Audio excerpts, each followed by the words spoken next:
शहर के एक पुराने रेलवे स्टेशन पर एक भिखारी रोज बैठता था। धूल से सनी चादर, हाथ में कटोरा और आंखों में उम्मीद लिए वह यात्रियों से भीख मांगता। यही उसका जीवन था, मांगना, जीना, फिर मांगना। एक दिन जब वह रोज की तरह यात्रियों से भीख मांग रहा था, उसकी नजर एक सूट बूट में सजे लंबे व्यक्ति पर पड़ी। भिखारी ने सोचा, यह अमीर लगता है, जरूर अच्छी भीख देगा। वह तेजी से उसके पास गया और हाथ फैलाकर भीख मांगने लगा। वह व्यक्ति मुस्कुराया और बोला, तुम हमेशा मांगते ही रहते हो, क्या कभी किसी को कुछ देते भी हो? भिखारी थोड़ा झेंपा और बोला, साहब, मैं तो भिखारी हूं, दे क्या सकता हूं? मेरी औकात ही इतनी है कि मांगकर खा सकूं। उस व्यक्ति ने गंभीरता से कहा, जब तुम किसी को कुछ दे नहीं सकते तो मांगने का भी हक खो देते हो। मैं एक व्यापारी हूं और लेन देन में विश्वास करता हूं। अगर तुम्हारे पास मुझे कुछ देने को हो तभी मैं तुम्हें कुछ दे सकता हूं। यह कहकर वह ट्रेन में बैठ गया और चला गया। भिखारी वहीं बैठा रह गया, लेकिन उस आदमी की बात उसके दिल में उतर गई।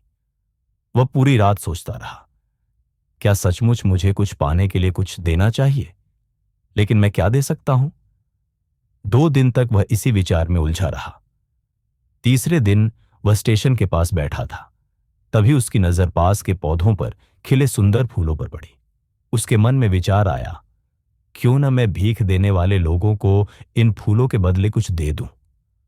उसने कुछ फूल तोड़े और उसी दिन से एक नया प्रयोग शुरू कर दिया।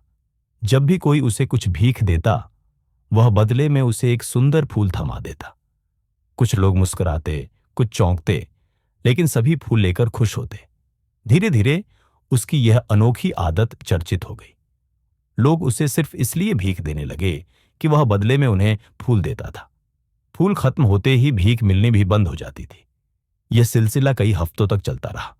फिर एक दिन वही लंबा व्यापारी ट्रेन में दिखा।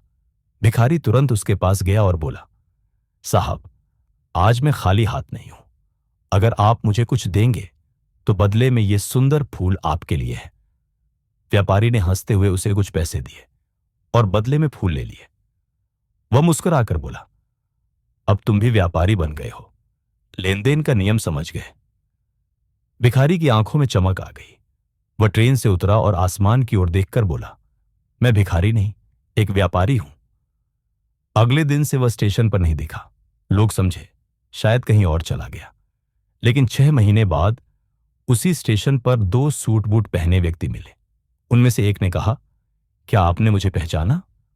दूसरा बोला, माफ कीजिए, लगता है हम पहली बार मिल रहे हैं। पहला व्यक्ति मुस्कुराया, हम 2 बार पहले मिल चुके हैं।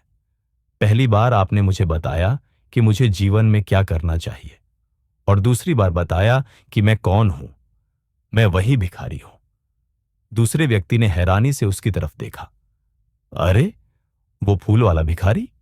लेकिन आज तो आप बहुत सफल लगते हैं।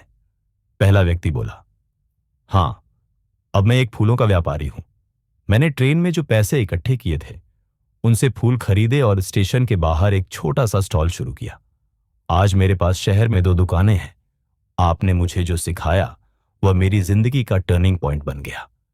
दूसरा व्यक्ति मुस्कुराया, तुम्हारी सोच ने तुम्हारा जीवन बदला। तुमने खुद को भिखारी मानना छोड़ा और तभी तुम बड़ा बन पाए।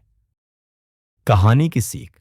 ये कहानी हमें सिखाती है कि हम क्या हैं यह उतना महत्वपूर्ण नहीं जितना यह कि हम खुद को क्या समझते हैं। अगर हम खुद को छोटा समझते रहेंगे तो हम कभी कुछ बड़ा नहीं कर पाएंगे। जीवन में पाने के लिए देना जरूरी है। यह लेन देन का नियम सिर्फ व्यापार के लिए नहीं, बल्कि हर रिश्ते, हर अवसर, हर सफलता के लिए लागू होता है। सोच बदलो, जिंदगी खुद ब खुद बदल जाएगी।